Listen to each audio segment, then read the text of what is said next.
Hi, this is video number 322. It's kind of the middle of the afternoon here today. Weather is beautiful as usual, except for yesterday. It rained all day yesterday, but other than yesterday, it's been pretty nice here. Very nice outside, breezy, sunny. Had Eli duty this morning again. He was pretty good, but he has this issue with his snack now. He's supposed to take a snack in his book bag, his backpack every day. But now apparently he knows that you can buy a snack at school if you take money. So he didn't want a snack, he wanted money. And we went back and forth on that a little bit. And I said, well, Mom is the boss of all of this. She makes the rules, and the rule is you take a snack. I said, if you want to, discuss this, discuss it with your mom. He didn't like that, but that's the way it is. So that was the only dust up this morning. It's funny, on the way over there to their house, we passed right by Pennsylvania Counseling Services. I spent many an hour in there with my therapist, with my therapy groups. 1997, 98, when the whole poly-drugging thing started, I spent a good year and a half or 2 years, I guess, actually going over there, seeing a psychiatrist, seeing a therapist. That was a different therapist at that time. So I'm very familiar with that building. Always kind of laugh when I go by it because I spent a lot of money in there and a lot of time, and it didn't do me any good. But I got through it. I got past that. So yeah, it all started 20 years ago. Did a workout when I got home, a nice, easy, kind of low resistance workout, a good one. Went out and mowed. It wasn't real long, but there were no clumps. I mowed without collecting, without bagging it, and there were no clumps, so it was like the perfect length to do by just mulching, so that was good. Okay, I just got off the phone with Dr. Jennifer. We talked for quite some time. I would say she's in a wave. I think what has happened is she went on that big, long cross-country trip, 3,000-mile trip by herself, driving, and then drove back. She went to Georgia to see her parents and back. I think that really did a number on her. I probably wouldn't even try anything like that anymore, but I think that kind of set the stage for a lot of other things. She was taking a lot of phone calls to like when she got back, and I think the stress of everything just got to her. And then, people like, not making it through withdrawal, and then some of the things that apparently were written to her that weren't so good. And I think she's just in a wave, actually. I don't think she's actually I don't think it's like withdrawal again. I think it's just a wave. I think she just overtaxed herself. She's stressed out, kind of traumatized herself, didn't listen to her body's limits, and she's stuck in a wave now. But she says she's improving. She's getting better. She's still got a lot of tiredness. She has a lot of like the fear of the fear. She has that. That was always a nasty one for her a long time ago when I would talk to her on the phone. The fear of fear. I remember having that too. It's nasty. It's not enough to be afraid, but then to be afraid of becoming afraid. And I know many of you know what I'm talking about. Okay, emails. I got, let me see, 2 emails, and then a general kind of recurring theme I want to talk about a little bit, and then maybe do a reading. We'll see. We'll see how long this takes. I am at about 4 minutes now. Let me see. Okay, the first email. Hi, Don. Yesterday and today I have had the first bit of relief in about 3 weeks. I feel hope again. Today I went to the dentist. He took my blood pressure. It was 180 over 120. I may have been nervous, but still, it's so high. He took it 3 times with 3 different monitors, on my wrist and arm. I always had really low blood pressure, 90 over 60 for decades, until I started Effexor and Klonopin. It went up and I got on blood pressure meds. During withdrawal, I got off. Now I am afraid, but I don't want to go back on. Okay. I read so much about low blood pressure online. Do you know much about high blood pressure and how it may go lower after the stress and cortisol go away? Thanks. Okay. Okay. I did write a response to her, and then I'll talk a little bit about it. Okay, I'm glad to hear you're getting a lift. And that is good because she's been going back and forth in the window wave thing here. The blood pressure and withdrawal thing is very strange.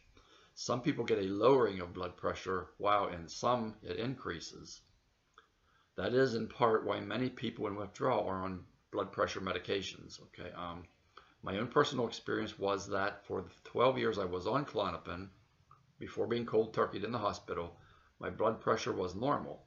When I was cold turkeyed in the hospital, both my heart rate and blood pressure skyrocketed, 240 over 120 in the hospital. Okay, it remained that way until I reinstated, but even then my heart rate stayed fairly high. I didn't really take my blood pressure routinely after that, but it was usually okay when I went to the doctor for a checkup. Like when I would go every like 6 weeks to see my family doctor, like to get through the withdrawal, to like the depression and all that stuff. I would go see him, and they would always take my blood pressure, and it was typically okay after I had reinstated. If I were in your situation, I would probably get a blood pressure cuff for use at home. We do have one here, by the way. The diastolic value, 120, like the number on the bottom, is pretty high and probably not something I would let go personally.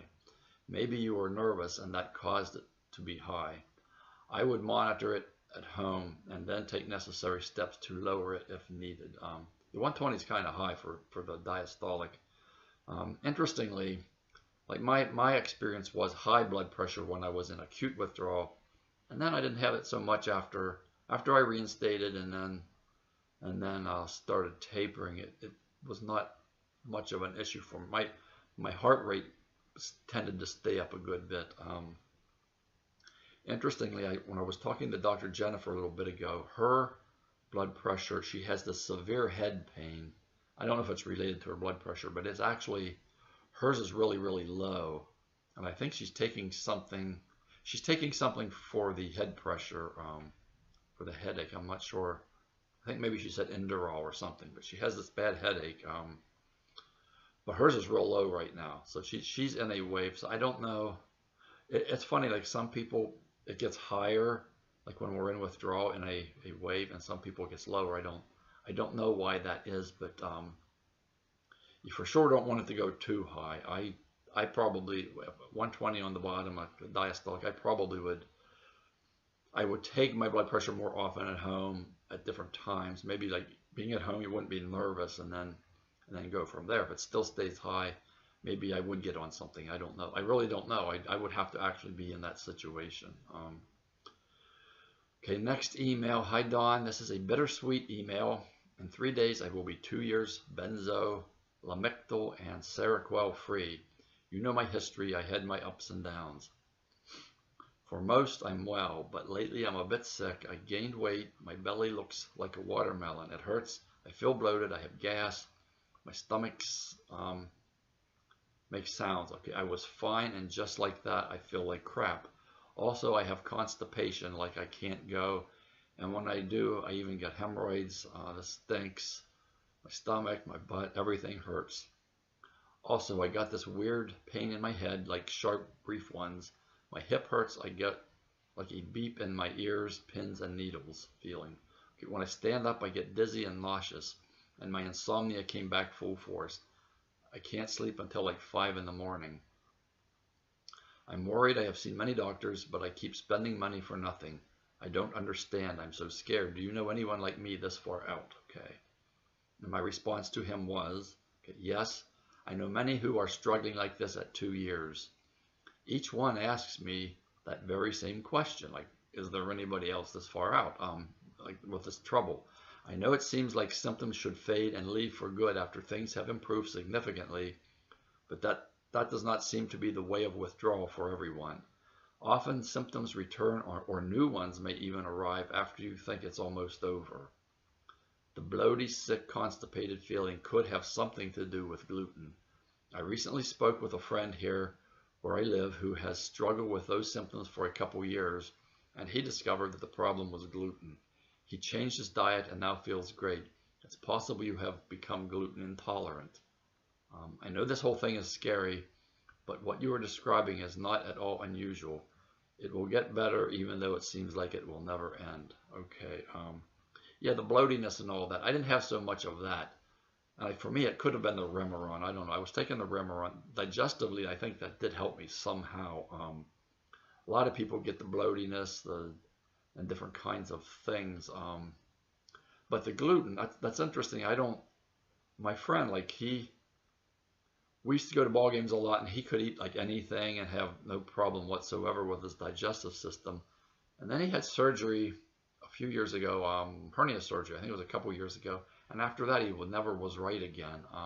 And I don't know if that did something to make him gluten intolerant or what, but he's eating a gluten-free diet and apparently is doing really, really well. Feels better than he has in a long, long time. So that's a possibility, although people do get benzo belly too in withdrawal and have digestive issues. So it's hard to say. It's really hard to say, but the bigger question about the 2 years and still having lots of trouble. Many, many people at 2 years still have all kinds of symptoms. Some who have had they have felt no improvement whatsoever in their symptoms. Some very little improvement.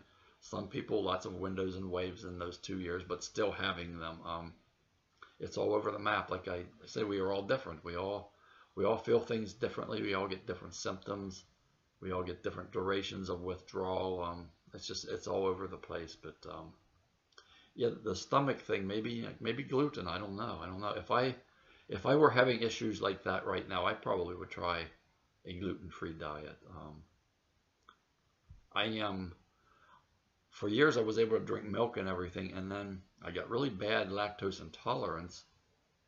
I guess just with age, I don't know. And then I was okay for a while, and now I see that it's coming back again.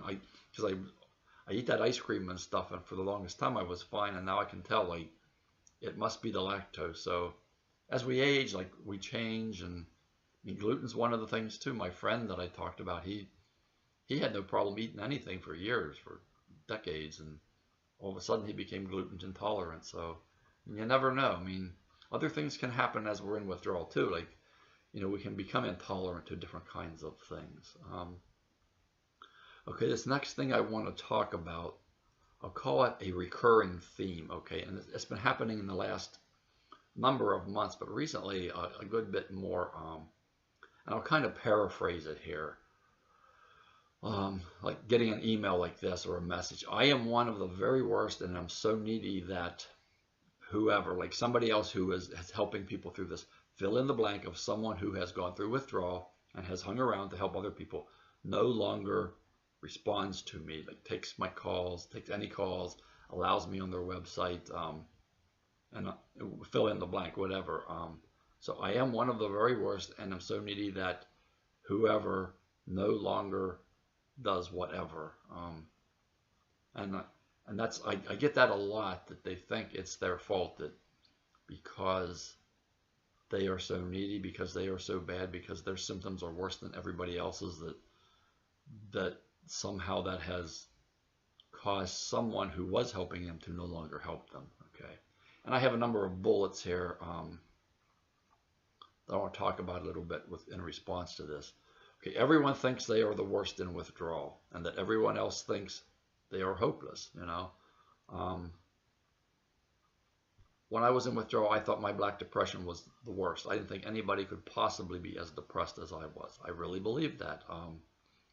I believed that I was the one person that would not make it, that could not possibly make it. I believed that. I remember posting about my black depression one time. It was the very first post I had done on a forum, and it wasn't Benzo Buddies. It was the one before it, benzowithdrawal.com. I talked about my black depression, and I got the only response I got was, "That's too bad. I feel bad for you."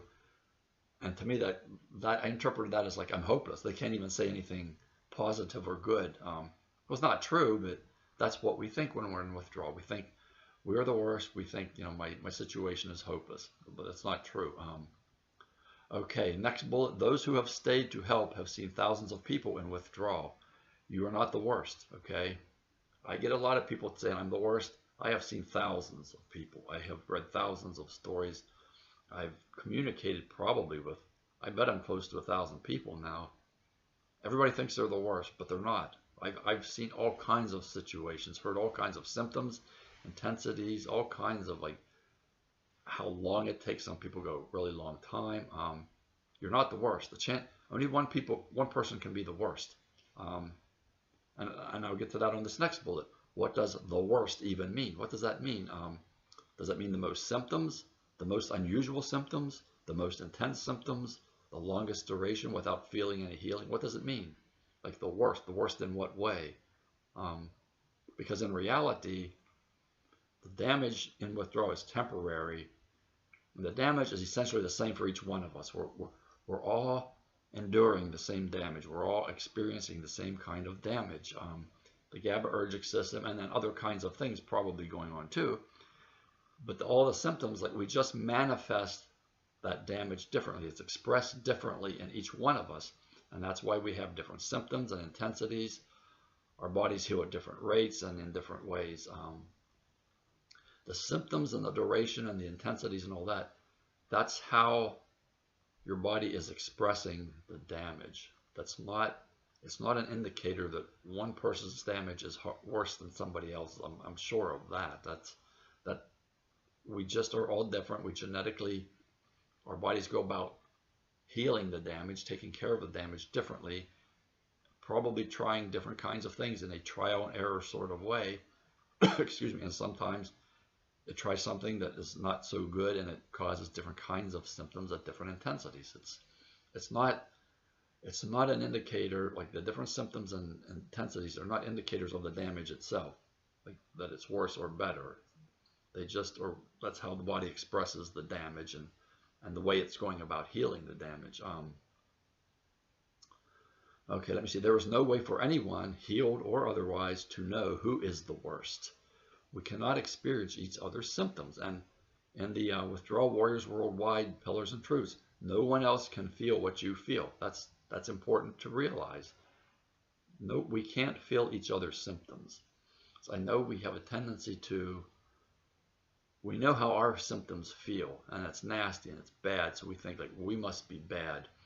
No one else on here can possibly feel like I do, but we're each feeling that way, so we can't all be right. The thing is, you can't feel someone else's symptoms. There's no way to do it.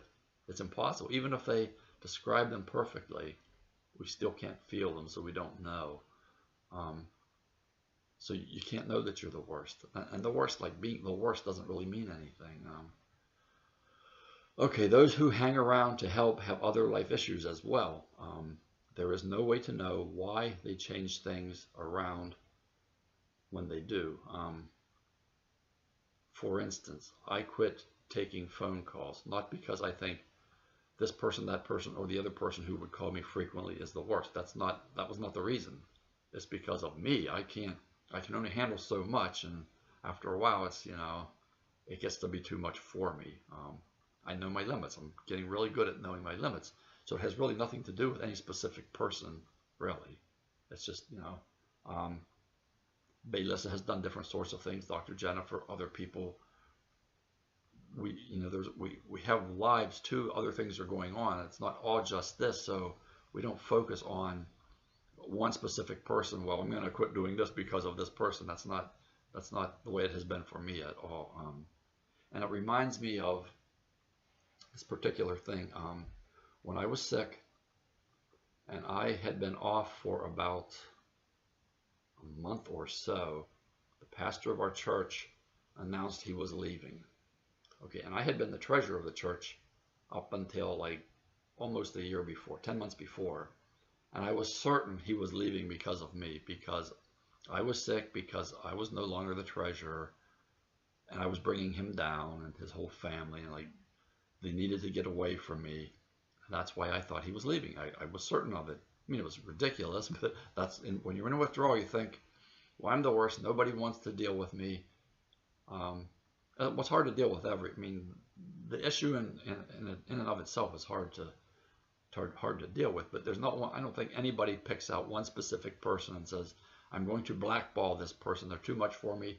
I'm going to ignore them. I'm going to say, I'll have nothing to do with you. I don't think that happens at all. We just think that happens when we're in withdrawal because we feel so down on ourselves. We don't feel like we have worth. So there's a lot to that. It's a recurring theme, though. I've noticed a good bit lately. I am the very worst and so needy that nobody else wants to deal with me anymore. It's kind of how it goes. It's not true. Some are more persistent than others. That's true. That's not. I think that's largely a personality thing. I don't know. I know people who are very, very persistent in this, who want to talk a lot, who want this, that. They send a lot of emails or whatever. That's just personality. That's okay. That's fine. That's just the way it is. You know, some people who like go through this are suffering, and I hear like maybe once every 4 or 5 months from them, 3 or 4 months, you know, and they write back and they tell me what they've been going through, and that some people are very, very, they're almost silent about their suffering, and some are vocal. It's just the way we each go through it. We all get through it differently. We all have different personalities. That's just how it is. So yeah, it's not a matter of, well, I'm the worst because, you know, so and so won't talk to me, won't answer my emails, won't, you know, that's just not true. That's not true. So let me see where I'm at here as far as time. Okay, 21 minutes. I'll do a reading. Let me see how long this one is. See if I remember it. Okay, this is kind of long. I'll go ahead and read it here. This one is entitled, I really was in there the whole time. Like when I was in withdrawal, it seemed like I was gone, like Dawn was gone, and never to be seen again. That's how it seemed. That's how it felt. Okay. And I wrote this like 3 or 4 years ago. I don't know exactly.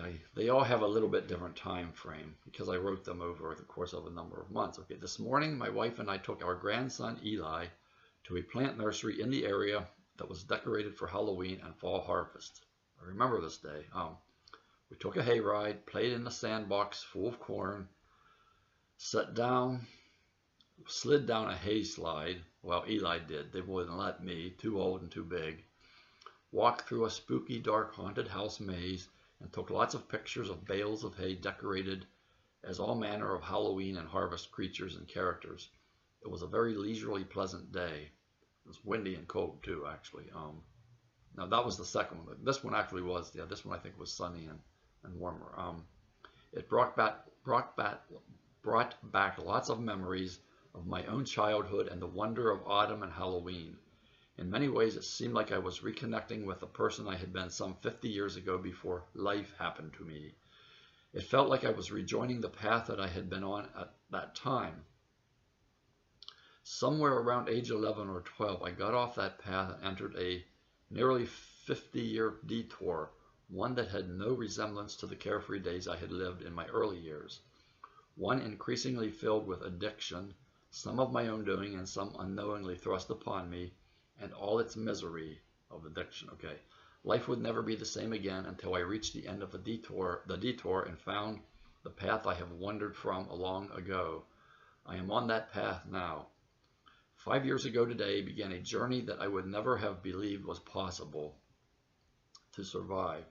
If I had known at the outset how long it would last and how gruesome it would be, I would have opted out and found an easier, softer way, a way that would have eventually led to my death. Okay, on October 20th, 2009, I took my last drink of alcohol. The withdrawal was immediate, and over a couple weeks it morphed into post-acute withdrawal. The anxiety and depression were brutal and did not dissipate. I had also been taking Klonopin, and even though I was in its clutches, I had no idea what benzo-tolerance withdrawal was about. Through trial and error, torture in a mental institution, near suicide, online help, and words from a friend, I finally realized I needed to discontinue the Klonopin if I ever hoped to be well again. It would be more than 3 years until I would declare myself well again. Okay. I recall many things from those 3+ years, none of them good, but the most disturbing aspect of the journey was that at every turn, I was told under no uncertain circumstances by every mental health care professional I met, more than a dozen, except one, that I was a hopelessly mentally ill addict who would need to be on psychotropic drugs for the rest of my life. It's called dual diagnosis. It felt like a death sentence. It was terrifying. It was the best way I could ever think of to completely deflate another human being and suck every bit of hope from his or her mind and soul. The only health professional who did not agree with this dismal diagnosis was a guy named Matthew, who dispensed night meds in the mental health institution in which I was mentally and emotionally tortured. I give Matthew a lot of credit in a lot of my writings. I didn't realize I did that. One evening he looked at me and said, "Sir, you don't belong here and you don't need these drugs." I remember agreeing with him inside my head, but being so drugged and so frustrated trying to figure out what was wrong with me, I could not respond. He was a good man, and in retrospect, I can say he was right. In particular, I recall something my therapist said to me when I was tapering the Klonopin. I had been tapering at the rate of about 1/8 milligram every 2 weeks. Throughout that tapering period, she made fun of me for going so slowly. Since then, I have learned that that is a fast taper. The week before I jumped, I was extremely concerned about having no drug whatsoever in me. The thought of 0 milligrams was very frightening. I had been torturing my brain with alcohol for most of my life, and I had taken Klonopin for 13 years. This would be the first time in well over 40 years that I could say there were no psychoactive substances, anthropogenic or otherwise, in my body. My therapist calmly told me I was married to my drugs. She assumed I was a craving addict. She missed the cause of my fear completely. I had no idea who I would be once I had no more drugs in me. I started drinking at around age 12 or 13. Booze had become my crutch from childhood. Would I be a 12-year-old emotionally when I jumped from the Klonopin? Would I still be mentally ill as they insisted I would be without drugs? Who would I be? Today I thought about the answer to these questions. The withdrawal from the Klonopin was brutal, as it is for so many. Once it was over, I began to see the person who had been hidden by the decades of booze and years of benzos, the real Don. Today it became crystal clear as I played with Eli and enjoyed the whole experience. I am not mentally ill and have never had a mental disorder for even 1 day of my life. They were obviously wrong on that count. The person I am today feels in many ways like the 12-year-old who somehow got detoured on his journey through life and is now picking up where he left off so many years ago. He is a person who looks at so many things in life with a wonder and clarity he possessed long ago. That wonder was shrouded in a fog of booze and benzos for decades. It has reemerged stronger and brighter than it has ever been. This person is alive, more alive than ever. He was somewhere inside me for a very long time and could not be seen or felt, but he was there. Eli and he are good buddies, maybe because in some strange way they are much the same age. Okay, gotta laugh at that because I think that's true. Even now it's true. Yeah, the title. That's good. I really was in there the whole time. And I'm talking way back, early, because I started drinking very early, and numbed myself, and I just became the person that I was when I started. Every year was just fading away, until I was so numb I had no idea who I ever was or who I should be. And it wasn't until I even got through all of the 13 years of benzos, and then the 22 month withdrawal after I got off, that I finally saw this person, which I am assuming would have been maybe the Don had my mother not died when I was so young, and had I not started drinking to numb myself. Maybe that's who I would have been. I don't know. I really don't know. But yeah, throughout the journey, toward the end, when my therapist told me I needed to be on drugs, I got the dual diagnosis that I'm an addict and I'm mentally ill. And these people were supposed to be helping us. They're supposed to have compassion. And I remember, in the day I went, I was in the ER at one hospital while they were trying to get me a bed at the psych hospital. And I remember the second guy who gave me the dual diagnosis, just taking the pills from me, my little pill bottle, because I was concerned I might have a seizure, because I don't know, I was on 4 milligrams of Klonopin at the time. He just took it from me and looked at me with almost hatred, you stinking addict, you deserve to die. Or it was horrible. It was absolutely horrible. there was no compassion there. I don't know. I don't know. Our mental health system needs some help. That's for sure. Anyway, though, right now, and I talk about my grandson Eli a lot, and it's like we're both the same age or something. It's really weird. But it's cool. It's so good. Maybe maybe I am being like who I would have been, but it's just 50 years later. I don't know, but it's cool. And I've read that about a lot of people. Like when they get through withdrawal, life is like so incredibly good and it's wonderful, and it is. And I remember when Dr. Jennifer was well, when she before she took that trip. That I think that's what did this to her. It started the whole mess in motion. And like she traumatized herself over time, and finally you get to a breaking point, like where your brain's saying I can't, But anyway, those years that she was well and helping people. I mean, she was a new person. She was a transformed kind of person. She was so much different from the Dr. Jennifer I knew when she was originally sick. Very, very different kind of person. Transformed life. It really, really was. See, I wanted to say something else here too. A lot of the things I talked to her about today, like they were the same kinds of things we talked about, 3 or 4 years ago when she was having the mental, emotional stuff going on, like how she was thinking, things she was doing, and so forth. It's just and the neediness. She's having, like, the fear of the fear is very, very. That's a hard symptom. In my very first video that I ever did on this website, I talked about the fear, how it is like the universal symptom of almost everybody.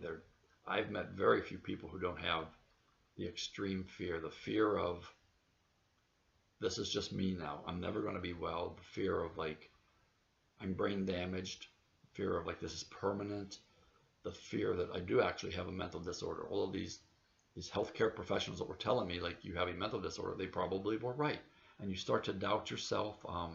You can't remember how you were before, and that you were happy, joyous, and free, or maybe happy. You were normal, okay? Because the happy, joyous, and free that you get when you come out of this is, like for me, it's better than anything I ever experienced all of my life before. I hear that too a lot. It's funny, in the AA rooms, you hear that a lot. Like people, guys and ladies, that they were alcoholics. They did not have happy lives. Even when they were drinking, like you're not happy when you're drinking. You're numb. You're covering things up. And when they come out of it, they're happy, joyous, and free. Then that's where happy, joyous, and free comes from. Like that terminology. That's where I got it from, the AA rooms, because it's true. I used to look at those people like they were nuts. Like the one guy in the meetings, the very first guy I ever met when I went to a meeting, his name was Don. He was like one of those people who's so happy all the time. I'm like, what in the world's wrong with this guy? Is he taking drugs? He's just not drinking. But no, that's how he still is to this day. He's that way. He hangs around the AA rooms. He's a sponsor for lots and lots of people because he's got it together. He's got the answer. He knows how to get through alcoholism, like to stop drinking and to get to that place where you're so incredibly happy and you just have this freedom. So it does happen. I've read it many times in success stories. And maybe it's even more so as you get through benzo withdrawal, because I think the torture, with benzo withdrawal is even greater than alcoholism. But it's bad for alcoholics too. It really is, because you drink so much that like life just becomes, it has no meaning almost, like a drudgery. You're like in prison. And that's the way it is with benzos too. You don't crave them, but you're kind of like in this prison that they have you in, because you try to get out and you start having withdrawal symptoms. It's a horror story, but guess I don't have to tell you that. Anyway, that's what I have for today. See, last night's tennis. I was watching tennis last night. Roger Federer was playing in I guess it's the quarterfinals. He was playing Juan Del Potro, and I was hoping like for Roger to pull it out, but he lost the first set, and then the second one he did actually win. I didn't watch the whole thing, but then he lost the second two, and so he lost. But it reminded me of in September of 2009, I was trying to quit drinking, and in September he played Juan Del Potro, 2009. He lost to him then too. So there must be something to that. I don't. That was 8 years ago. And like there's been 8 years in between, and like he lost to him again last night. So looks like it'll be. I'm thinking probably Del Potro or Nadal probably win the whole tournament. But yeah, I was hoping Roger would pull it out and be able to pull out his 20th major victory, but that's not happening this time. And I guess for the women, it's an All-American semifinal, like 4 Americans left. That's without Serena Williams in there. It's kind of anybody could win it almost. I mean, there's lots of different players at the same high level, but she just seemed to be at a much higher level than most of them. So anyway, that's what I got. If I go downstairs, do some puzzles from the paper. We're having Egg McMuffins tonight and guacamole. My wife came home from the grocery store and told me that. I thought we're going to have guacamole and Egg McMuffins, but we're having chips and guacamole with Egg McMuffins too. So that sounds good. I like food like that sometimes. See what else. Last night with Harold, I did have a big bowl of soup. We went to a Vietnamese restaurant, had a gigantic bowl of soup. I used the chopsticks. I'm not real good with chopsticks, especially with I had shrimp noodle soup, and like trying to pick up those slippery. You kind of like just shovel them in your mouth. I don't know, but and then there's the little, I call it a spoon, but it's I guess more correctly a ladle. A lot of liquid in that. Salty too, pretty salty, but it's tasty, very tasty, good soup. So that was good. Just had my lunch. I was starving. I guess there wasn't a whole lot in that soup other than liquid and some noodles and about 6 shrimp. So I was pretty hungry. So I'll let you go here now.